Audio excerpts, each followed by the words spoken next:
என் பேர் வந்து பன்னீர்செல்வம். எங்கள் ஊர் வந்து திருவண்ணாமலை மாவட்டம். திருவண்ணாமலேருந்து ஒரு 15 கிலோமீட்ரு எங்கள் ஊருக்கு தலையாம்பலம் கிராமம். எங்கள் கிராமத்தில் ஒரு 1000 வீடுங்கள் இருக்குது. பெரிய கிராமம் எங்களது வந்து. எங்கள் அப்பா வந்து 45 வருஷம் மேலே முருகன் கோவில் பூசாரியாக இருக்கார். பூசாரினா சில பேர் வந்து போவாங்க வருவாங்க, அப்படியே வந்து வீட்டுக்கு வந்துடுறாங்க. அப்படிலாம் இல்லை. எங்கள் அப்பா வந்து பூசை ரொம்ப அதிலே பக்தி விருத்தமாக இருப்பாங்க, போவாங்க வருவாங்க. பல ஊர்லேருந்து எங்கள் அப்பாக்கிட்ட வந்து இந்த அருள் வாக்கிய கேட்க வருவாங்க, போவாங்க வருவாங்க. அப்படி இருக்கும்போது அந்த கிராமத்தில் என்னையும் ஆண்டவர் வந்து ஒரு சாட்சியை வந்து கொண்டு வந்திருக்காரு. எனக்கு வந்து இப்போ வயது 30 15 வயசுலேருந்து நான் வந்து பக்தியாக இருப்பேன். எங்கள் வீடு ஃபுல்லாக எல்லாமே எங்கள் சாமி ரூமில், எங்கள் பூஜை ரூமில் ஒரு 15-20 போட்டோ மேலே இருக்கும். அந்த போட்டோ எல்லாத்துக்கும் பூ வைக்கிறது, வாசப்படியில் வேப்பிலை, எலுமிச்சை மரம், பூசணிக்காய், மஞ்சள், குங்குமம் இப்படி வைக்கிறது வந்து எனக்கு என் மைண்டு ஃபுல்லாக அதிலே தான் இருக்கும். எனக்கு அப்போலேருந்து பக்தி ரொம்ப அதிலே தான் இருப்பேன் நான். எங்கள் அப்பா வேலை வந்து புள்ள செய்வேன்னு சொல்லுவாங்க இல்லையா, எங்கள் அப்பாவோட 3-4 மடங்கு நான் பக்தி அதிகமாக இருந்தேன். நான் வந்து எங்கள் அப்பா சும்மா இருப்பாங்க போவாங்க தான். ஆனால் நான் வந்து ரொம்ப பக்தியாக இருந்துட்டு வந்து காலையில் 5 மணிக்கு எழுந்திருப்பேன். 5 மணிக்கு எழுந்திரிச்சுன்னா 7 மணிலேருந்து 8 மணி வரைக்கும் நான் பூஜையிலே தான் இருப்பேன். நான் வந்து அப்படி இருக்கும்போது நான் அந்த 15 வயசில் தொடரும் போது அப்போ சும்மா ஏனோதோனும் பூஜை பண்ணிட்டு போயின்னு இருந்தேன். எங்களுடைய அந்த குலதெய்வம் வந்து காளி வந்து அது வந்து எல்லா பூஜை பண்ணுவாங்க, போவாங்க வருவாங்க. காலையில் பகல் டைமில் போவாங்க. ஆனால் எங்களுடைய அந்த குலதெய்வம் காளி வந்து நைட்டு 10 மணிக்கு கிளம்புவாங்க வீட்டிலேருந்து. விடிகாலம் 4 மணிக்கு தான் பூஜை பண்ணிட்டு வருவாங்க. அதுக்கு வந்து ஆடு, கோழி, பன்னி 3மே வந்து பலியிடுவாங்க. அதுமாரி எங்களுடைய எங்கள் அப்பாவுடைய தலைமையிலிருந்து பண்ணிட்டு வந்துட்டு போயிருந்தாங்க. ஆனால் எங்கள் அப்பா வந்து பூசாரியாக வந்து இந்த முருகர் கோயில் பூசாரியாக போயிருந்தார். அப்போ அந்த பூசாரியாக போகும்போது எங்கள் அப்பா வந்து நாக்கில் வந்து ஒரு அடி அளவு குத்துவார். முதுகில் வந்து கொக்கி போட்டு இந்த மரத்தை ரிசுப்பாங்க. எண்ணெய் சட்டியில் வந்து அந்த வடை போட்டு அந்த வடை எடுப்பாங்க. அவரை கீழே படுக்க வச்சு நம்ம நெல் குத்துற உரல் இருக்கு இல்லையா, அது நெஞ்சில் வச்சு அது அந்த கொம்பு மஞ்சள் போட்டு அதை இடிப்பாங்க. இப்படிலாம் இருந்தாங்க, போனாங்க வந்தாங்க. இப்படி இருக்கும்போது நானும் வந்து நான் கேட்ரிங் முடிச்சிருக்கேன். நான் வந்து சென்னையில் ஒர்க் பண்ணிட்டு இருந்தேன். இதுமாரி நம்ம அங்கே சென்னையில் ஒர்க் பண்ணும்போது பாருங்கள், நான் அங்கே இருக்கிற ஒரு கோவில் கூட மிஸ் பண்ண மாட்டேன். அம்மன் கோயில் எங்கே இருக்குது, எல்லா கோயிலும் வெள்ளிக்கிழமை, சனிக்கிழமை, கிருத்திகை, பௌர்ணமி, அமாவாசை எல்லா டைமும் போயிட்டு பூவில் வாங்கினா 1 முறை 2 முறை வாங்க மாட்டேன். 10 முறை இப்படி தான் வாங்கிட்டு போவேன். எல்லா சாமிக்கு போயிட்டு அந்த கோயிலை சுற்றி வருவேன். அந்த விவேகமான சாய்பாபா கோயிலுக்கு போவேன். அதுக்கு போயிட்டு ரோஜா மாலை வாங்கி போட வருவேன். இப்படியே தான் இருப்போம், வருவேன். இப்படியே இந்த சும்மா சிம்பிளாக பூஜை பண்ணிகிட்டு இருக்கும்போது தான் அந்த காலினுடைய எங்கள் குலதெய்வம் வந்து அருள் என் மேலே இறங்க ஆரம்பிச்சு. எப்போனா நான் சென்னையில் வேலை செஞ்சுட்டு வந்து ரூமில் படுத்துட்டு இருந்தேன். கரெக்டாக 12 மணி எனக்குள்ளே வந்துடுச்சு. அது வந்தோடனே பாருங்கள், அது வந்து ரொம்ப பயங்கரமானது. ரத்த வெறி பிடிச்சிது. அது வந்துச்சுன்னா அது வந்த உடனே பாருங்கள், கையெல்லாம் இப்படி வச்சிடும், நாக்கு தொங்க போட்டு வந்துடும். நான் 12 மணிக்கு தூங்கிக்கிறேன். எனக்கு டக்குன்னு அதுமாரி ஆகிப்போச்சு. எனக்கு அதுமாரி ஆனோடனே எனக்கு ஒரு பயம் வந்துச்சுன்னா தெரியல, கையெல்லாம் இப்படி ஆகுது அப்படின்னு சொல்லிட்டு நான் பயந்துட்டேன். அப்புறம் எங்கள் மாமா ஊர்லேருந்து ஃபோன் பண்ணி, உனக்கு இதுமாரி குலதெய்வம் இறங்கிடுச்சு, நீ ஊருக்கு கிளம்புவான்னு சொல்லிட்டாங்க. நான் கிளம்பி, இது எப்போ நடந்ததுன்னா 2015 நடந்தது. இது வந்து நான் கிளம்பி எங்கள் ஊருக்கு வந்தேன். அப்போ இதுமாரி குலசாமி இறங்கிடுச்சு, நீ 48 நாள் விரதம் இருக்கணும், விரதம் இருந்து நீ உன்னை குறி சொல்லுது அப்படின்னு சொன்னார். நான் வந்து யோசிக்கலை. அவர் சொன்னது எல்லாமே நான் பண்ணிட்டு வந்தேன். எல்லாமே நான் என் வேலையை விட்டுட்டு வந்து 48 நாள் அதுக்கு நான் விரதம் ஆரம்பித்தேன். ஒரு தேங்காய், ஒரு தேங்காய், ஒரு வெங்கல சொம்பு அது எடுத்து அந்த தேங்காயிலே நான் உருவம் வர வச்சுருவேன். எல்லாம் இந்த சிலை எங்கே இருக்குதுன்னு கேட்பாங்க. நான் சொல்லுவேன், இல்லை இதை நான் உருவாக்குறது அப்படின்னு சொல்லுவேன். 48 நாளும் காலையும் மாலையும் பூஜையிலே தான் இருந்தேன். நான் வந்து இப்படிலாம் இருக்கும்போது, அந்த பூஜை பண்ணிகிட்டு இருக்கும்போது அதுக்கு தேவையான பொருள் எல்லாமே என்னுடைய காசுலேயே தான் நான் வாங்குவேன், போயிட்டு வருவேன். யாருக்கிட்டையும் நான் கேட்க மாட்டேன், போக மாட்டேன். ஏகப்பட்ட கடன் வாங்கியிருக்கேன். அது வந்து நாங்கள் அந்த ஒரு பூஜை பண்ணுறதுனாவே 50,000 தான் நாங்கள் செலவு பண்ணுமே. அதுக்கு நாங்கள் கடன் வாங்கி தான் நான் பண்ணுவோம், போயிட்டு வருவேன். அந்த கோவிலில் பூசாரியாக இருக்கும்போது பாருங்கள், அந்த கோவில் வந்து ஊராளுங்களாம் சேர்ந்து காசு நான் வந்து என்னுடைய சொந்த காசுலேயே வச்சு தான் எல்லாமே அந்த கோவிலில் அந்த தேவையான பொருள் எல்லாமே, அதுக்கு அலங்காரம் பண்ணுறது, அதுக்கு நகையிலேருந்து எல்லாமே நானே தான் வாங்குவேன். போயிட்டு வந்து கோவில்லாம் போயிட்டு சும்மா வந்துடுவாங்க. நான் அப்படிலாம் கிடையாது. எல்லாம் வந்து அந்த கோவிலில் நான் அலங்காரம் பண்ணிட்டு வெளியே வந்தேன்னா, யார் பண்ணது, வெளியூர்லேருந்து யாரும் வந்தாங்களா, இப்படி பண்ணியிருக்காங்களே அப்படின்னு என்னை வந்து கேட்பாங்க. எப்படி நீ இப்படி பண்ணுற அப்படின்னு சொல்லிட்டு, இல்லை எனக்கு தோணுச்சு நான் பண்ணேன் அப்படின்னு சொல்லிட்டேன். அது அந்த மைண்ட்லேயே தான் இருப்பேன். நான் அப்போ வந்து அந்த மைண்ட்லேயே இருக்கும்போது தான் எனக்குள்ளே வந்து நாங்கள் அந்த 48 நாள் விரதம் இருந்தோம் இல்லையா, அப்போ வந்து அநேக பேர் குறி சொல்ல நீ வந்து குறியில் உட்காரு அப்படின்னு சொல்ல ஆரம்பிச்சிட்டாங்க. நான் வந்து என்ன குழப்பமாக இருக்குது, நம்ம வேலையை விட்டுட்டு வந்துட்டோம், இதுமாரி வந்து குறிலாம் சொல்கிறாங்களே அப்படின்னு சொல்லிட்டு நான் திரும்பி என்ன பண்ணேன், அந்த பூஜையிலே தான் உட்காந்து இருந்துட்டேன். காலையில் சாயந்தரம் பூஜை பண்ணிகிட்டே இருந்தபோது தான் எங்கள் இந்த கோவில் வந்து ஒரு திருவிழா வந்துச்சு. அப்போ வந்து இந்த காப்பு கட்டினா அருள்வாக்கு வந்தால் தான் காப்பு கட்டணும்னு சொன்னாங்க. அப்போ நாங்கள் வந்து நின்றுட்டு இருந்தோம். எல்லாருக்கும் இந்த அருள்வாக்கு வந்தால் காப்பு கட்டாங்க. நான் வந்து அப்படியே நின்றுட்டே இருந்தேன். எனக்கு ஒன்றுமே இல்லை. அதுக்கப்புறமா தான் எனக்கு டக்குன்னு இந்த கோவில் வந்து இந்த பங்குனூத்தூர் சொல்லுவாங்க, அதை செய்கிறதுக்கெலாம் வந்து நீங்கள் வந்து அருள்வாக்கு வந்தால் தான் உங்களுக்கு காப்பு கட்டுன்னு சொல்லுவாங்க. எனக்கு வந்து அந்த முருகருடைய ஆய்வு வரும் தான் அதுதான் வரும் அருள்வார் சொன்னாங்க. ஆனால் எனக்கு வந்து டக்குன்னு இந்த காலுடைய இது வந்துடுச்சு. எனக்கு டக்குன்னு அது வந்தவொடனே சூளை எடுத்து ஆடிக்கின்னு ஒரு 3 அடிக்கு மேலே எகுரும். அப்படியே அந்த அளவுக்கு தான் எகுரும். எனக்கு கையெல்லாம் வந்துடும், நாக்கு வெளியே வந்துடும், அப்படிலாம் இருக்குது. எனக்கு வந்து பயங்கரமாக எனக்கு வந்துடுச்சு. வந்து அப்போ தான் எனக்கு வந்து அப்போ தான் சொன்னாங்க, இவங்க குலதை வந்து இறங்கிடுச்சு அப்படின்னு சொல்லிட்டு. அது வந்துச்சுன்னா கீழே பிறண்டு உருண்டு அப்படி பயங்கரமாக என் கை காலெல்லாம் ஒரு அடி போட்டு ரத்தம் வந்திருக்கேன். அது வந்த பிறகு எனக்கு தெரியுமே. அதுக்கப்புறம் தான் எனக்கு இருக்கும் இன்னும் இப்படிலாம் வந்திருக்கா போயிருக்கான்னு சொல்லிட்டு. எங்கள் கிராமத்தில் ஒரு சைடு நடந்து போனால் சுடுகாடு பார்த்தா கூட அது வந்து ஏன்னா இது மயான காலின்னு சொல்லுவாங்களாம். அது அந்த சுடுகாட்டில் இருக்க பிணத்தை வந்து அது வந்து காலி சாப்பிடுமா. நான் நடந்து போயிட்டு இருக்கும்போது அந்த சுடுகாடு பார்த்தோன்னே என் காலை ஊற ஆரம்பிச்சிடும், கை இப்படி வந்து நாக்கு வெளியே வந்துடும், கை போட்டு நானே கடிச்சிடுவேன். அப்புறமா என் கூட இருக்கிறவங்க வந்து டக்குன்னு கை எடுத்து விடுவாங்க, கை எடுக்க முடியாது என்னால். நைட்டு 12 மணி கூட நான் தனியாக போகும்போது கூட அந்த இடத்த போனால் டக்குன்னு அப்படியே கை போட்டு கடிச்சிக்குவேன் நான். அதுமாரி இந்த ரத்த வெறி போயிடுச்சு. அது என் மேலே வந்த உடனே பாருங்கள், பக்கத்தில் சேவல் வச்சுனே இருப்பாங்க. அது என் மேலே வந்தோடனே சேவல் கொடுத்துருவாங்க, அப்படியே கடிச்சு அது ரத்தத்தை உறிஞ்சி எடுத்துடும். அது வந்து அது கேட்டுனே இருக்கும். கையில் ஒரு கற்பூரம் ஏற்றி அது நாக்கள் எரிஞ்சினே உள்ளே போகும். எலுமிச்சை மழை கொடுப்பாங்க, எலுமிச்சை மழத்தை அப்படியே மென்று சாப்பிட்றோம். அது வந்து அந்த ஒரு சர்ப்பு அந்த பாம்புடைய இது அந்த உடைய ஆவு இருந்துச்சு. அந்த பாம்பு எப்படி போயிட்டு நெளிஞ்சின்னு போய் அந்த பால் மூட்டி குடிக்குதோ அதேமாரி எனக்கு 10 அடி தூரம் வச்சுருப்பாங்க. நானும் அதேமாரி உருண்டு பிறண்டினே போய் அந்த பாம்பு எப்படி அதேமாரி தான் நானும் போயிருக்கேன். வந்து இதுமாரிலாம் இருக்கும்போது தான் வீட்டில் ரொம்ப கஷ்டம், செய்வினை பிரச்சனை கோளாறு. எங்கள் வீட்டில் 40 ஆடு மாடு எல்லாமே இருந்துச்சு. நாங்கள் எல்லாமே இழந்து போயிட்டோம். எல்லாமே சொல்லுவாங்க, என்ன முருகர் கோயில் பூசாரியாக இருக்கிற, அது பேர் வந்து ஆண்டின்னு சொல்லுவாங்க, அதை கும்பிட்டு பண்ணி ஆண்டியாக இருக்கிறே அப்படின்னு சொல்லிட்டு எங்கள் அப்பா ரொம்ப கேவல் பண்ணி பேசுவாங்க. போவாங்க வருவாங்க. எங்கள் அப்பா அதெல்லாம் வாங்க மாட்டாங்க. எங்களுக்கு எவ்வளோ கஷ்டம் வந்தால் போகுது, நாங்கள் எங்கள் கடவுள் மட்டும் விட மாட்டோம் அப்படின்னு சொல்லிட்டு ரொம்ப பூஜை பண்ணிகிட்டே இருந்தார். போனார் வந்தார். இப்படி இருக்கும்போது தான் அந்த 48வது நாள் வந்துச்சு. 48வது நாள் அந்த மண்டல பூஜை வந்து எங்கள் வீட்டுக்கு வந்து வாசலில் ஒரு சின்ன வேப்ப மரம் வச்சுருந்தோம். அந்த வேப்ப மரத்தில் தான் அங்கே தான் குறி சொல்ல உட்காரணும் அப்படின்னு சொல்லிட்டாங்க. அப்புறம் நாங்கள் போயிட்டு இந்த ஆற்றுலாம் போயிட்டு கல்லில் எடுத்துகிட்டு வந்து அந்த இடத்த வச்சு அந்த இடத்த ஒரு கோவிலை உருவாக்கிட்டோம். அந்த வேப்ப மரம் நல்லா வளர்ந்து போச்சு. அந்த கோவில் நல்லா அங்கே உருவாக்கிட்டோடனே இந்த 48வது நாள் தான் எனக்கு வந்து அந்த காலினுடைய உருவம் எப்படி இருந்துச்சு அதேமாரி எனக்கு பண்ணாங்க. அது எப்படி இருக்குமோ அதேமாரி என்ன பண்ணாங்க. என்னை பார்த்தோன்னே எல்லாம் பயந்து போயிடுவாங்க. நான் சும்மா நார்மலாக பாருங்க, என்னை வந்து என் பேர் சொல்லி கூட மாட்டாங்க. காலி வருது பாரு, வழி விடுங்க அப்படின்னு சொல்லுவாங்க. அது வந்து கர்ப்பமாகறவங்கள பார்த்தா அப்படியே எனக்கு ரொம்ப வெறி வரும் அப்படியே.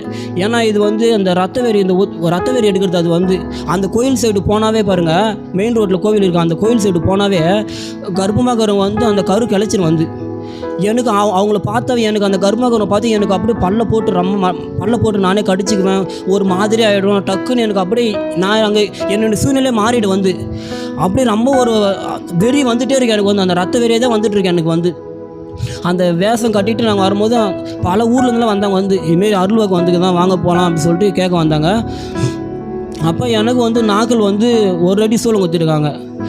1 அடி சூளை. எங்கள் அப்பா என்னென்ன பண்ணாரோ அதெல்லாம் எனக்கு பண்ணாங்க. எங்கள் அப்பா எப்படி அந்த எண்ணெய் சட்டியில் வந்து 60 எண்ணெய் சட்டினா அந்த இரும்பு கடாயை வச்சுட்டு அந்த பங்குனி ஊற்றுற அன்றைக்கி இரும்பு கடாயில் எண்ணெய் ஊற்றிட்டு இந்த வடை நம்ம பருப்பு வடை இருக்கு இல்லையா, அதை தட்டி போடுவாங்க. அது வெந்துட்டு போய் வெறும் கையில் விட்டு வாருவாங்க.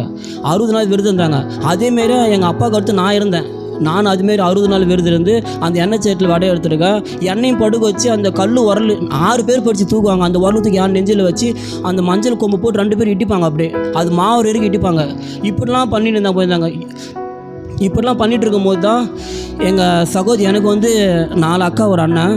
எங்கள் 2வது சகோதரி வந்து ஆர்ச்சி இதில் வந்து அவங்க மாதா வேப்பாடில் கல்யாணம் லவ் மேரேஜ் பண்ணிட்டு போயிட்டாங்க. அவங்க வந்து அதிலிருந்து திரும்பி 2019 ஆண்டவர் ஏற்றுக்கினாங்க. ஏசப்பா உண்மையான கடவுள். நாங்கள் இதுமாரிலாம் பூஜை பண்ணிகிட்டு இருக்கும் போகுது வந்து எங்ககிட்ட சொல்லுவாங்க, இதுமாரிலாம் பண்ணாதீங்க, நீங்கள் இவ்வளோ பக்தியாக இவ்வளோ பூசையாக வந்து இருக்குங்க பாருங்க வரீங்களே, ஏசப்பா உண்மையான கடவுள் ஆண்டவர் நம்புங்க அப்படின்னு சொல்லிட்டு எங்கள் வீட்டில் வந்து ஜெபம் பண்ணுவாங்க. நானும் சொல்கிறேன், நான் வந்து ஏசு பற்றி நான் சொல்கிறேன், ஏசு பற்றி என்கிட்ட சொல்ல வெளியே போகிறேன்னா வந்து முக்கோடு போட்டு உள்ளே அழுவுற, நாங்களே வந்து பூஜை ஆகிறோம், நீ வந்து எங்கள் வீட்டில் சேவினி பிரச்சனை இருக்குது அதுன்னு சொல்கிறேன், வீட்டில் வராது வெளியே போனேன். எங்கள் அக்காவை நான் ரொம்ப திட்டி அனுப்பிச்சிட்டேன். நான் வந்து எங்கள் வீட்டுக்கு பின்னாடி வீட்டுக்கு வரது எங்கள் வீடு, அவங்க வீடு மறைச்சிட்ருக்கோம், எங்கள் வீடு வேணும்னு சொல்லிட்டு எங்களுக்கு ஏகப்பட்ட சாபம் பிரச்சனை செய்வேனே. நாங்கள் வந்து எங்கள் அநேக ஊர்லேருந்து எங்கள் வீட்டுக்கு என்னை தேடி வருவாங்க.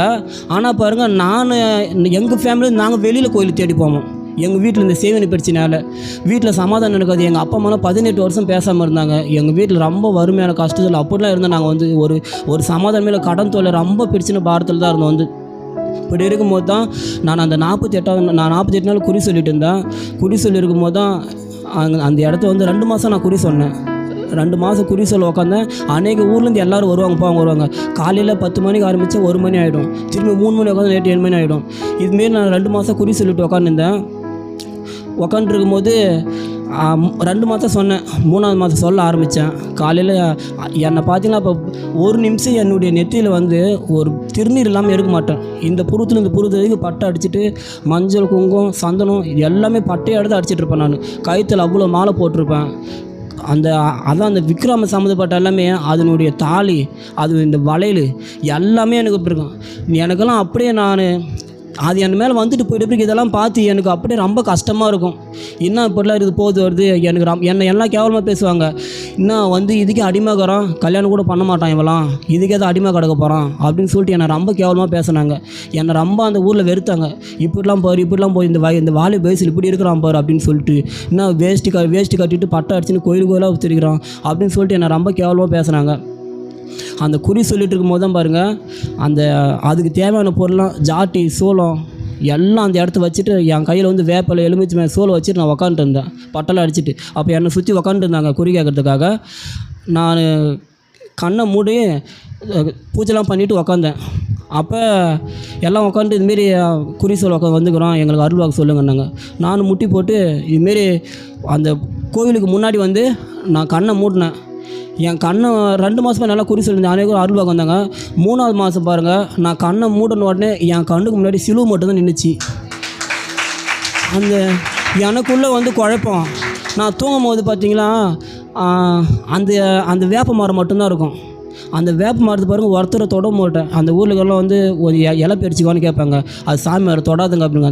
மரத்துக்கு பாருங்கள், எனக்கு மரத்துக்கு கீழேருந்து எனக்கு கை எட்டுற வேலைக்கும் மஞ்சள் குங்குமம் வச்சு அதுக்கு இந்த கண்ணாடம், அதுக்கு இந்த புடவை கட்டுறது, அதுக்கு அந்த மரத்துக்கு கிளைக்கு ஒரு கிளைக்கு ஒரு வளையல் போடுறது, அதை அப்படி வச்சுட்டு இருந்தேன். நான் வந்து அந்த மரத்தில் அப்படி அந்த மரமே ஒரு உருவமாரி நின்றுட்டு இருக்கும்.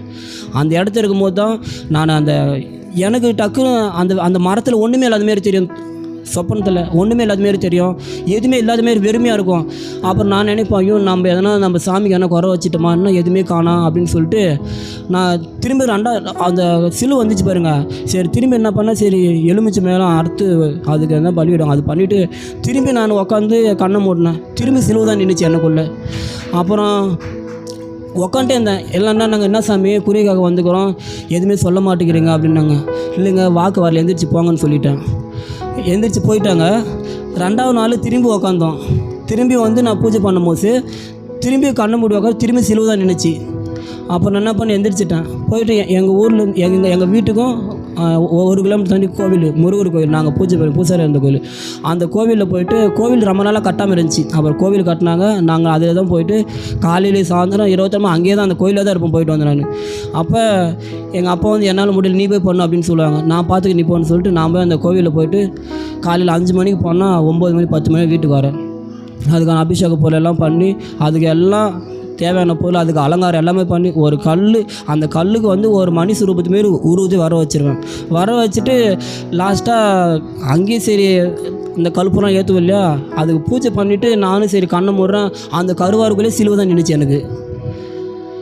அப்புறம் எனக்குள்ளே குழப்பம் வந்துச்சுன்னா சிலுவை வருது அப்படின்னு சொல்லிட்டு, அப்புறம் கோவிலுக்கு வெளியில் ஒரு 50 அடி தள்ளி ஒரு சின்ன புத்து இருந்துச்சு. அது அமாவாசை டைமான அந்த புத்து வந்து நீ பூஜை பண்ணுன்னு சொன்னாங்க. அங்கே எல்லாம் இப்போ சின்ன பசங்களாம் வச்சு அந்த புத்துக்கெலாம் பூஜை பண்ணோம். அந்த புத்து பூஜை பண்ண வளர ஆரம்பிச்சிச்சு. அப்புறம் அங்கே போகிற என்ன சொன்னாங்க, இந்த புத்தில் பெரிய பாம்பு இருக்குது, இங்கே ஒரு பெரிய கோவில் கட்டிடலாம், அந்த நிலம் பக்கத்தில் வயல் இருந்துச்சு, 3 சென்ட் இடம் கொடுத்துறோம், நீங்கள் இங்கே கோவில் கட்டிக்கங்க அப்படின்னு சொன்னாங்க. நாங்கள் சரி அப்போ தான் அந்த ஆடி மாதம் ஸ்டார்ட் ஆயிடுச்சு. சரி நாங்களும் ஒத்துக்கணும். உங்கள் பையனை இங்கே எங்கள் ஊரெல்லாம் பேசிட்டாங்க, உங்கள் பையனை இங்கே கோயில் கட்டி விட்டுரு, அவன் இங்கே குடி சொல்லட்டும், அவனுக்கு இங்கே நாங்கள் இடம் கொடுத்துறோன்னு சொன்னாங்க. அந்த புத்துக்குள் வந்து அமாவாசைன்னா அந்த புத்துக்கு அவ்வளோ அந்த புத்து திடீர்னு அந்தமாரி அந்த மெயின் ரோடு போகிறவரெல்லாம் இது எப்படி உருவாச்சு, என்ன இப்படி இருக்கு அப்படி எல்லாம் பயந்துருவாங்க பார்த்துட்டு. இல்லை நான் தான் இதெல்லாம் பண்ண போனோம் அப்படின்னு சொல்லுவேன்.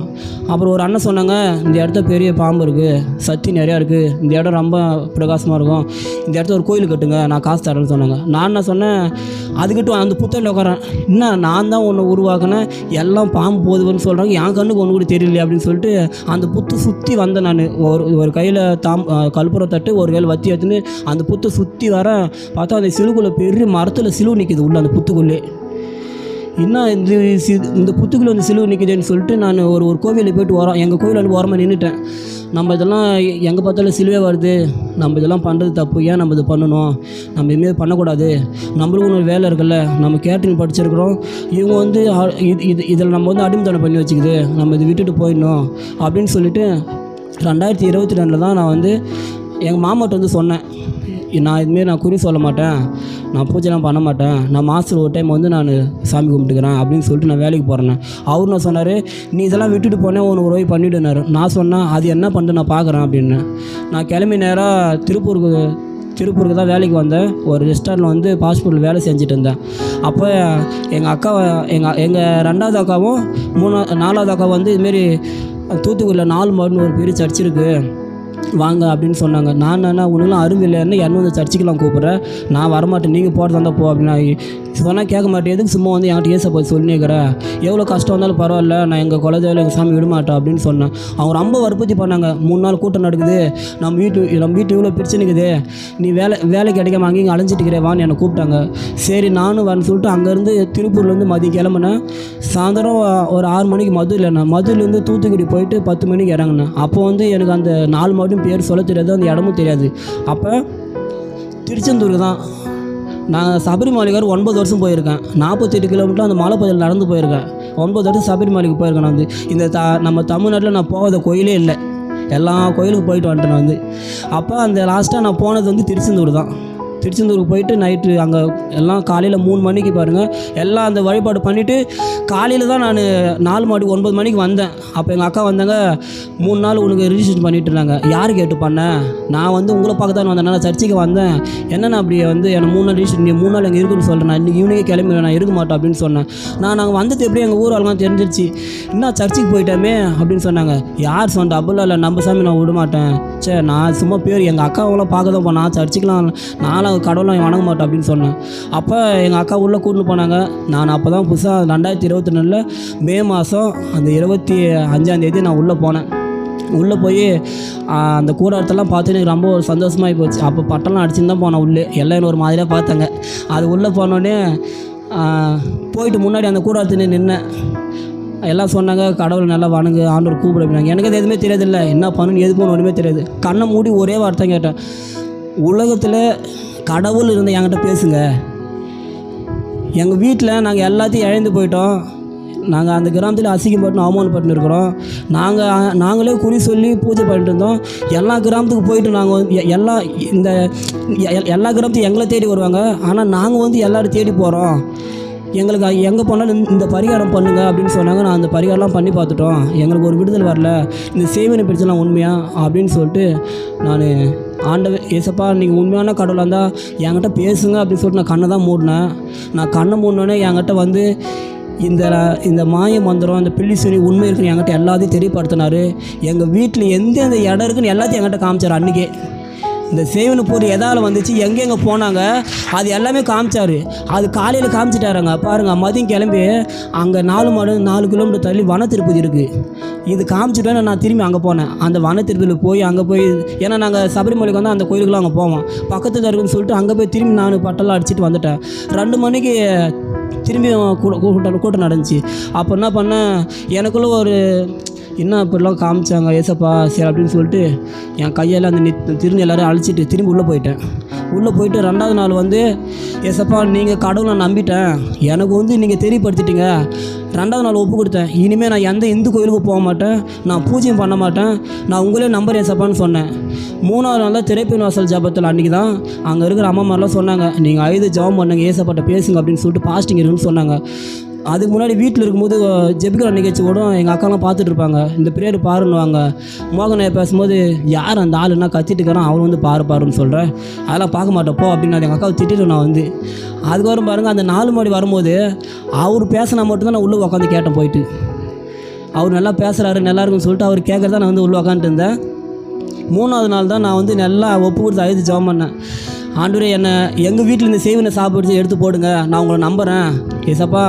எங்கள் வீட்டில் அந்த கிராமத்தை நாங்கள் அவமானம் போட்டு போயிட்டோம், எங்களை நீங்கள் தலை நிமிர செய்யுங்க, எங்கள் வீட்டில் இந்த செய்வினை பிரச்சனை எடுத்து போடுங்கன்னு சொல்லிட்டு அப்போ நான் நல்லா கண்ண மூடி எனக்குள்ளே ஒரே கண்ணீராக வந்துட்டுருக்கேன். நான் அழுது ரொம்ப எனக்கு தெரிஞ்ச முறையுமே நான் ஆண்டவர் வேண்டின்னு இருக்கிறேன். அப்போ மோகன் ஐயா வந்து ஜெபம் அப்போ செய்வினை பிரச்சனைக்காக சாப்பிட்டுக்காக ஜெபம் பண்ண சொன்னாங்க. நானும் வந்து ஆண்டவரை ஏசப்பா எங்கள் வீட்டில் இந்த செய்வினை போல் எடுத்து போடுங்க ஏசப்பா, எரிச்சு போடுங்கன்னு சொல்லிட்டு நானும் கேட்டுன்னு இருக்கிறேன். அது கேட்டுன்னு இருக்கும்போது எங்கள் தரிசனத்தில் எங்கள் வீடு வந்துருச்சு. எங்கள் வீடு பாருங்கள் கேட்டால் எங்கள் பீரோ எந்த கலர் இருக்கும், எங்கள் கட்டில் எந்த கலர் இருக்கும், எங்கள் வீடு அறை வந்துச்சு. நான் ஆண்டவர் சச்சத்தை நான் பார்த்து தான் சொல்கிறேன்.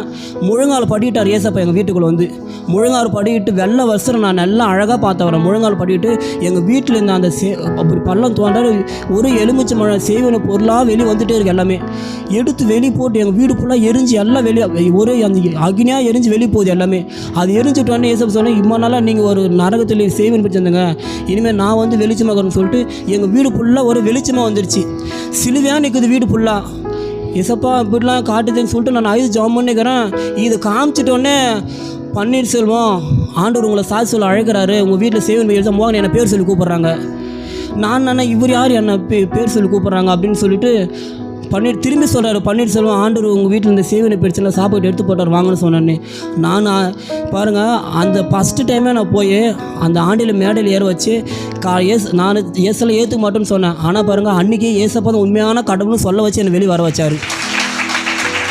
எல்லாமே அங்கே இருக்கிற என் கூட வந்து எல்லாமே ஆச்சரியப்பட்டாங்க.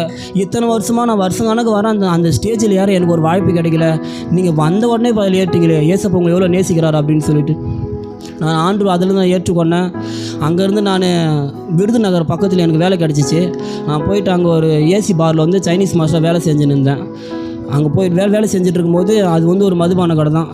நான் அப்போலாம் எனக்கு என்னன்னு தெரியாது இல்லையா, ரொம்ப மொபைல் அடிமைத்தனமாக இருந்துன்னு போய்க்கின்னு இப்படியே அதெல்லாம் பண்ணிட்டு போயின்னு இருந்தேன். அப்போ தான் அங்கே நான் பக்கத்தில் ஒரு சர்ச் இருந்துச்சு. ஒரு அம்மா அந்த பெண்கள் கூட்டம் நடக்கும்போது நீ எந்த ஒரு பண்ணான்னு விசாரித்தாங்க. இதுமாரி சொன்னேன், நம்ம வந்து அந்த மதுபானத்துக்காக ஜெபிக்கிறோம், அங்கெல்லாம் நீ போகக்கூடாது, அங்கே வேலை செய்யக்கூடாது அப்படின்னு சொன்னாங்க. நான் என்ன சொன்னேன், அவருக்கு பிடிக்கல நாங்கள் வந்து தூக்கிட்டோம் அப்படின்னு சொன்னேன். 1.5 மாதம் தான் வேலை செய்தேன். வேறு ஒருத்தர் பண்ண தப்பு என்ன மேலே வந்து, ஆனால் அங்கேருந்து வரும்போது நான் இந்த தப்பு பண்ண நிரூபிச்சுட்டு அந்த 2022 ஆகஸ்ட் மாதம் அங்கேருந்து நான் பெங்களூர் போயிட்டேன். எங்கள் ஃபேமிலி இருந்ததாக பெங்களூர் தான்.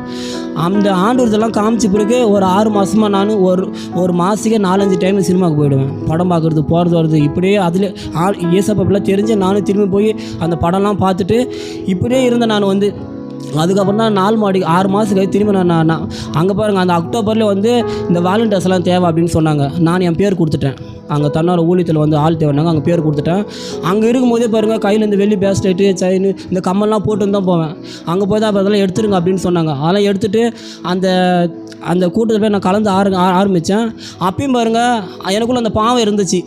அப்புறமா தான் எனக்குள்ளே வந்து நைட்டு 12 மணிக்கு எனக்குள்ளே என்னன்னு தெரியல ஒரு மனசுக்குள்ள ஒரு பாரம் வந்துச்சு. நான் உட்காந்து கண்ணீர் விட்டு 1 மணி நேரம் அழுதேன். ஏசப்பா என்னை மன்னிச்சிருங்க, நான் நீங்கள் கடவுள் திட்டமாக நான் எவ்வளோ பாவம் பண்ணிட்டு போயிட்டேன்னு சொல்லிட்டு என்னோடய பாவத்தை எல்லாம் நான் அறிக்கிட்டேன். எல்லாத்தையும் நான் மன்னிச்சிருக்கேன் ஏசப்பா அப்படின்னு சொல்லிட்டு நான் அழுது கண்ணீர் விட்டேன். நம்ம நால்மாவில் வந்து 7 வாரம் கூட்டம் நடந்துச்சு. அப்போ வரும்போது தான் டிசம்பர் மாதம் அப்போ வந்து அந்த கூட்டத்தை வந்து நானும் கலந்துக்கினேன். அப்போ எல்லாம் நல்லா ஜெபம் பண்ணிவிட்டு அபிஷேகத்தில் நிரம்பி எல்லாம் அன்னி பஸ்ஸில் பேசிகிட்டு இருந்தாங்க. நான் என் ஃப்ரெண்டுகிட்ட என்ன கேட்டேன்னா, இவங்களும் ஒரு மாதிரியாக பண்ணுறாங்க, என்ன கையில் அப்படி பண்ணுறாங்க, என்ன பேசுகிறாங்க, அவங்க பேசுகிறாங்களே அது எந்த புக்கில் இருக்குது நானும் கற்றுக்குன்னு அவங்களுக்கு கேட்டேன். நான் அந்த அன்னி பாஸ் எதில் இருக்குது அது நானும் கற்றுக்கினேன். அப்போ சொன்னால் என் ஃப்ரெண்டு சொன்னால், நம்ம ஆவில் நிறைஞ்சு நம்ம அபிஷேகம் பெற்றோமா ஏசப்பா இதெல்லாம் வந்து நம்மளுக்கு கொடுப்பாரு அப்படின்னு சொன்னான். அன்றைக்கி தான் நான் ஒரு தீர்மானம் எடுத்தேன். ஏசப்பா நான் 6 மாதம் நீங்கள் கடவுளுக்கு தெரிஞ்சு 6 மாதமாக அந்த பாவம்லாம் பண்ணிட்டு என்னை மன்னிங்கன்னு சொல்லிட்டு நான் அந்த 4 மாதத்தில் 4 கோரிக்கை வச்சுட்டு வந்தேன். ஏசப்பா நான் அடுத்த அந்த 2023 வரதுக்குள்ளே ஏசப்பா நான் ஞானஸ்நானம் எடுத்துருக்கணும், நான் அபிஷேகம் பெற்றிருக்கணும், எனக்கு ஆவிக்குரிய சபை வேணும் ஏசப்பான்னு சொல்லிட்டு நான் கேட்டேன். கேட்டுட்டு பாருங்கள், அங்கே போனேன். ஓசூரில் வந்து முழங்கால் யுத்தம் இயேசு நம்மோட சபை, அந்த சர்ச்சுக்கு என் ஃப்ரெண்டு கூப்பிட்டு போனாங்க. 3வது நாள் தான் அந்த சர்ச்சு, அங்கே 21 பாசிட்டிவ் இருந்துச்சு. 3ஆவது நாள் தான் அந்த சர்ச்சுக்கு நான் போனேன். அப்போ எனக்குள்ளே அந்த சர்ச்சுக்கு போகும்போது ஒரே குளிர் ஜுரம், எனக்கு ரொம்ப ஜுரம் எடுத்துக்கிச்சு. அப்போ அந்த நல்லா ஜெபம் பண்ணிக்கிறாங்க, ஆவியில் ஜெபம் பண்ணிக்கிறாங்க. எனக்கும் அப்படியே ஒரு அக்னி இறங்கிடுச்சு என் மேலே. அந்த அக்னி இறங்கின உடனே என் உடம்பு ஃபுல்லாக வேர்த்து தண்ணியாக ஊற்ற ஆரம்பிச்சிச்சு.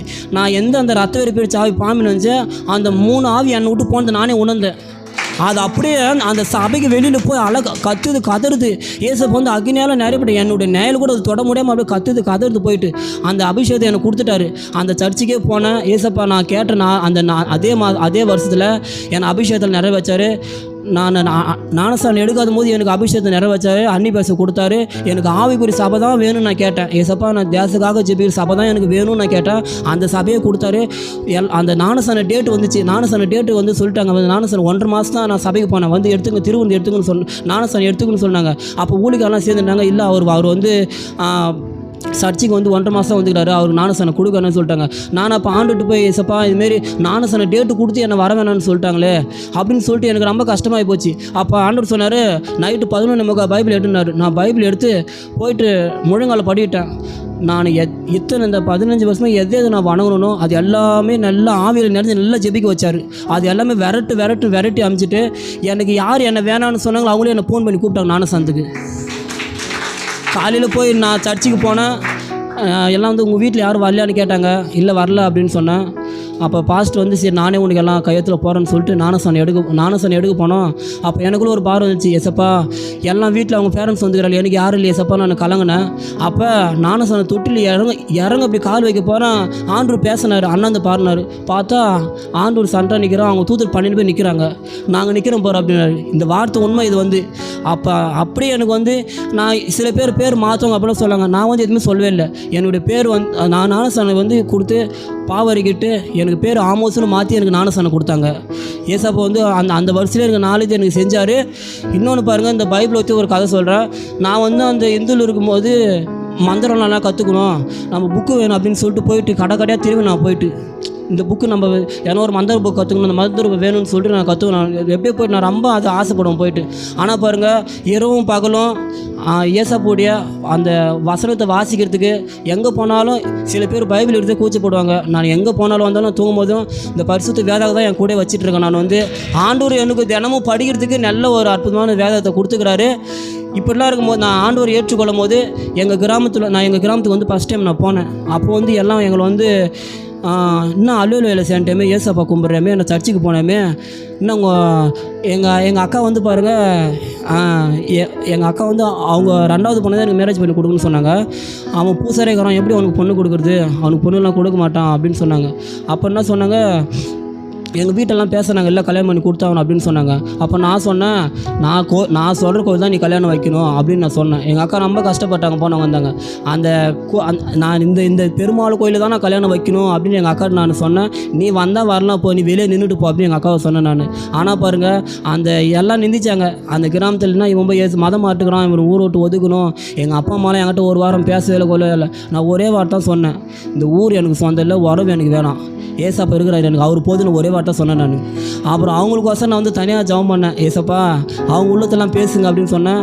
ஒரே வாரத்தில் பாருங்கள் எங்கள் அம்மாவை மாற்றிட்டாரு. இப்போ நான் எங்கே ஊழியத்துக்கு போனாலும் எங்கள் அம்மா தான் காசு கொடுத்து அனுப்புவாங்க, போயிட்டு வான்னு சொல்லிட்டு.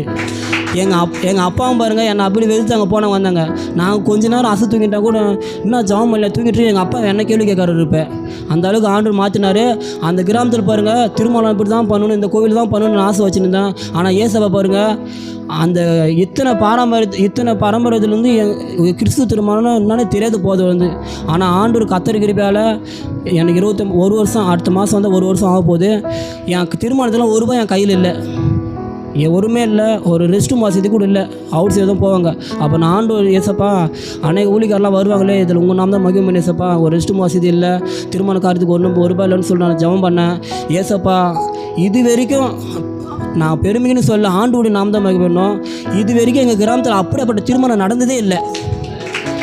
அந்த கிராமத்தில் அப்படி அந்த டெக்கரேஷன் இருந்து அந்த அந்த எல்லாமே அந்த சொன்னாங்க, இந்துலாம் கல்யாணம் இப்படி பண்ணிட்டு போயிடுவாங்க, இவங்க என்னென்னா பண்ணி இப்படி பண்ணாங்களே அப்படின்னு சொல்லிட்டு விருந்திலிருந்து அப்படிலேருந்து ஏசப்பா அப்படி ஒரு மகிமையாக நடத்தி கொடுத்தாரு. என் திருமணத்துக்கு முன்னாடி 2 வாரமாக தொடர்ந்து மழை பெஞ்சிட்டு இருந்துச்சு. ஏசப்பா ஜெபம் பண்ண, ஆண்டவரே வரவங்களை எங்கே தங்குவாங்க, இப்படி மழையாக இருக்குது அப்படின்னு சொல்லிட்டு கத்திரி என் ஜபத்தை கேட்டு 1 வாரம் மழையும் வர வைக்கல. அந்த 12 மணிக்கு எனக்கு ஒரு தூரல் மாரி ஆசீர்வாத மழை வர வச்சார். அந்த கிராமத்தில் கல்யாணம் நடக்காது அப்படின்னு எனக்கு கேவலமாக சொன்னாங்க. ஏசப்பா அந்த கிராமத்தில் எனக்கு மகிமையாக ஒரு ஆசீர்வாதமாக திருமணத்தை நடத்தி கொடுத்தாரு எனக்கு அதுக்கப்புறம் பாருங்கள், எல்லாமே எங்கள் ஊரில் குறி சொல்லும் போது குழந்தை பாக்கியம் இல்லை, கால் குடையுது, கயிறு கட்டி விடுங்க அப்படின்னு சொல்லுவாங்களே, அந்த கயிறு முடி கயிறு கட்டி விடும்போது எல்லாம் இந்த பூஜை பண்ணும்போது எல்லாம் போகிறவங்க. நான் ஏசப்பை ஏற்றுக்கொண்டோன்னே நான் அவங்ககிட்ட சொன்னேன், என்ன இப்படி பூஜை பண்ணிட்டு நம்பவே முடியல, நீ ஏசப்பை பூஜை சொல்ல போகிற என் நம்ப கடவுள் என்ன ஆச்சு அப்படின்னு சொன்னேன். நான் சொல்கிறது கேளுங்கன்னு சொன்னேன். அவங்ககிட்ட சொன்னேன். அவங்க ஒரு வார்த்தை சொன்னாங்க, நீ எது சொன்னால் நல்லா தான் இருக்கும், சரி சொல்லி கேட்குறோம் அப்படின்னாங்க. அவர் ஆண்டை பற்றி சொன்னேன். எங்கள் தம்பி மனைவிக்கு 3 வருஷமாக குழந்தை இல்லை. நான் குறி சொல்லும் போது இந்த பரிகாரம் பண்ணி இங்கே போயிட்டு பொங்கல் வச்சுட்டு வா, இந்த பொருள் வாங்கிட்டு வா அப்படின்னு சொல்லி போகிறோம். நான் அவங்க ஆண்டை பற்றி அவங்ககிட்ட சொன்னேன். அவங்களும் ஆண்டவர் நம்பினாங்க.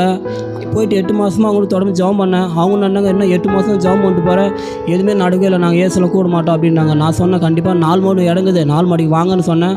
4 மாடிக்கு வந்தாங்க. அங்கே சொன்னாங்க, நீ சொல்கிறேன்னு வரேன், இதுதான் ஃபஸ்ட் டைம், இல்லை இன்னொரு டைம் வரமாட்டேன் அப்படின்னாங்க. கத்தரிக்கிற பேரில் ஏசப்பா எங்களை ஜபத்தை கேட்டு 4 மாடிலேருந்து போன ஒரே வாரத்தில் கன்சீவ் ஆகிட்டாங்க. ஆண் குழந்தை தான் பிறப்ப ஆண்டு தரிசனம் நல்லா பேசினார். அதேமாரி எங்கள் அண்ணி அழுதாங்க, 3 வருஷமாக குழந்தை இல்லாமல் இருக்கிறோமே, ஒரு குழந்தை இல்லையே, இந்த வீட்டில் ஒரு சத்தம் கேட்காதா, ஏசப்பா எங்கள் மச்சனை சொல்கிறார், நான் உங்களை கூப்பிட்றேன், எங்கள் வீட்டில் ஒரு குழந்தை வேணும்னு சொல்லிட்டு கேட்டாங்க. ஆண்டவர் அவங்களுடைய கண்ணீரும் கேட்டு இப்போ பையனுக்கு 1 வருஷம் ஆக போகுது. பையன் பிறந்துட்டான். எங்கள் கிராமத்தில் யார் வீட்டுக்கெல்லாம் நான் எலுமிச்சி மழமும் திருநீர் எடுத்துகிட்டு போனோம். இப்போ எல்லார் வீட்டுக்கும் வேதாகத்தை எடுத்துகிட்டு போக வைக்கிறாரு. எங்கள் வீட்டில் பார்த்தீங்களா, எங்கள் வீட்டில் இந்த பூஜை நடக்கும்போது வருவாங்க போகிறவங்க எல்லோரும். இப்போ கத்தரிக்கிறியால் எங்கள் வீட்டில் ரொம்ப நாங்கள் நைட்டு கஞ்சி கூட மறுநாள் மதி கூட வச்சு சாப்பிட்ருக்கோம். ஆனால் ஏசப்பா எப்படி உயர்த்திக்கிறாங்க பாருங்கள். எங்கள் வீட்டில் இப்போ வாரானா 50 பேர்கிட்ட உட்காந்து எங்கள் வீட்டில் கூட்டம் நடக்கும், ப்ரேயர் நடக்கும். வர பசங்களுக்கு எல்லாருக்கும் நாங்கள் உதவி பண்ணுவோம். நாங்கள் எல்லாருக்கும் ஆண்டவர் எங்களை கொடுக்க வச்சுருக்காரு, எல்லாருக்கும் உணவு கொடுக்க வச்சுக்கிறாரு. ஆண்டவர் மகிமையாக நடத்தினார். இன்னொரு சின்ன சாட்சி, எங்களுடைய தாய்மாமா மனைவி 15 வருஷம் குழந்தை பாக்கியம் இல்லாமல் இருக்காங்க. அவங்க ரொம்ப பக்தியில் பக்தியாக இருப்பாங்க. நான் அவங்ககிட்ட சொன்னேன், அக்கா ஏசப்பா நம்புங்கக்கா, ஆண்டவர் நம்புங்க, ஏசப்பா கண்டிப்பாக உண்மையான கடவுள், உனக்கு குழந்தை பாக்கியத்தை கொடுப்பாருக்கா, அவர் நம்புன்னு சொன்னேன். அவங்களும் சரி 2 வருஷமாக ஒன்றும் இல்லை அப்படின்னு சொல்லிட்டுறாங்க. நீ என்ன சொல்கிற போகிற, எனக்கு எது நல்லது நடக்க மாட்டேங்குது அப்படின்னு சொன்னாங்க. ஆண்டவருக்கு அனுபவம் கொடுப்பாருக்கான்னு சொன்னேன். 4 மாதத்துக்கு முன்னாடி தான் நான் தூங்கிட்டு எனக்கு ஒரு கனவு வந்துச்சு. காரில் கூப்பிட்டு போகிறாங்க, 2 ஆண் குழந்தை பிறந்த மாரி கனவு கண்டேன். நான் ஏசப்பா இது யாருன்னு தெரியல, இது யார் காமிங்க அப்படின்னு நான் கேட்டேன். அப்புறம் ஏசப்பா நான் குழப்பத்தில் உட்காந்துருந்தேன் பாருங்கள். அந்த குழப்பத்துலேருந்து அவங்களே என்னை ஃபோன் பண்ணி சொல்கிறாங்க, நான் 3 மாதம் கன்சீவாக இருக்கேன் அப்படின்னு. 15 வருஷம் கழிச்சு ஏசப்பா அதுமாரி எங்கள் அநேக அற்புதம் செஞ்சுருக்காரு, போயிருக்காரு. அந்த கிராமத்தில் எங்களை ஆண்டவர் ஒரு சாட்சியை வச்சுருக்காரு. நான் பாருங்கள், ஒரு மழைக்கு கூட பிடிச்சதில்லை, போனதில்லை. குப்பையில் இருக்கிறவங்க கோபித்துக்கு ஆண்டவர் சொல்லிக்கிறாரு. அதேமாரி நாங்களாம் ஒரு குப்பையில் கடந்து போயிட்டு வந்தோம். ஒரு பூசாரி அடிமைத்தனம் பண்ணிட்டு போயிருந்தோம். ஆனால் ஆண்டவர் என்னை தெரிந்து கொண்டா, நான் நினச்சி கூட பார்க்கவே இல்லை. ஏசப்பா எப்படி திட்டிருக்க போயிருக்கிறேன். ஆனால் ஆண்டவர் என்னை தெரிந்து கொண்டார். அந்த தெரிந்து கொண்டு உங்கள் மூலியமாக அந்த சாட்சி போன வாரம் தான் நான் போயிட்டு திருச்சியில் என்னுடைய சாட்சி சொல்லிட்டு வந்தேன். ஆண்டவர் ஒரு கிராமத்துக்கு ஒவ்வொரு சபையில் என்னுடைய சாட்சி சொல்ல வைக்கிறாரு. ஏசப்பா உங்களெல்லாம் சந்தித்து இந்த சாட்சி சொன்னதுக்கு ஆண்டுக்கு நான் கொடாக்கொடி நன்றி செலுத்துக்கிறேன். ஒரு வார்த்தை ஆண்டவர் நான் ஏற்றுக்கொள்ளேன்னு நான் எதுவுமே ஒருத்தர் ஏசப்பா எனக்கு ஆடம்பர வாழ்க்கை, காரு பங்களா எதுவுமே வேணாம். நான் 2 கோரிக்கை வைக்கிறேன். ஏசப்பா என் கிராம ரட்சிக்கு பொண்ணு, என் கிராமத்தை சபை கட்டுன்னு தான் நான் ஆண்டவர்கிட்ட கேட்டுனுக்கிறேன். எனக்கு எப்படி நான் குறி சொல்லும் போது சிலுவை நிற்க வச்சாரோ அதேமாரி ஆண்டவர் நான் ஜெபம் பண்ணும்போது ஏசப்பா அந்த ஒரு திருசபையை கட்டுறாட்டு ஒரு சிலுவை நிற்க வச்சுக்கிறாரு. அந்த இடத்த நான் கட்டி கொடுப்பேன் அப்படின்னு சொல்லியிருக்காரு. கத்தரிக்கிற பேர் அதை நடத்துவார். ஏசப்பா இவ்வளோ பேர் நான் ஒரு சாபக்கட்டில் இருந்து எங்கள் குடும்பம் இப்படி இருந்து நாங்கள் எல்லாம் ஆடு மாடி இழந்து போனது எங்களை திரும்பி வர வச்சுட்டாரு. அந்த கிராமத்தில் ஒரு ஆசிரமம் வச்சுக்கிறாரு. ஏசப்பா என்னை தெரிந்து கொண்டதுக்கு கொடாக ஒரு நன்றி சொல்லித்தரோம் உங்கள் எல்லாருக்கும்.